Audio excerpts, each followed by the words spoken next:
হাই নমস্কাৰ সকলোকে last time আমি গম পালোঁ মেইন 4 টাইপছ অফ স্কিন তাৰপিছত আমি এতিয়া গম পাম আজি একনে প্ৰোন স্কিন সেনচিটিভ স্কিন এণ্ড এজড স্কিনৰ বিষয়ে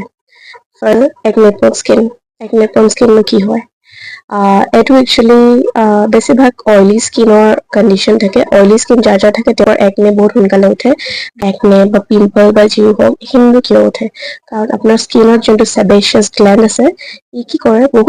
বহুত বেছি পৰিমাণত চিবাম প্ৰডিউচ কৰে আৰু তাৰ কাৰণে আপোনালোকৰ স্কিনটো পটককৈ পিম্পলছ বা কিবা হওক তেতিয়া উঠে আৰু সেনচিটিভ স্কিনত সাধাৰণতে দেখা যায় যে যদি কিবা বস্তু আপোনালোকে লগায় তেতিয়া আপোনালোকৰ স্কিনটো পটককৈ ৰেচেছ পৰে বা ৰেডনেছ দেখা যায় ৰঙা হৈ যায় বা পটককৈ সৰু সৰু ডটছ টাইপ কিবা কিবি উঠি যায় তো সেইটো বস্তু কেলে হয় কাৰণ আপোনালোকৰ স্কিনটোৱে পটককৈ চব প্ৰডাক্টছৰ লগত কি কওক নিজৰ মেটচটো কৰিব নোৱাৰে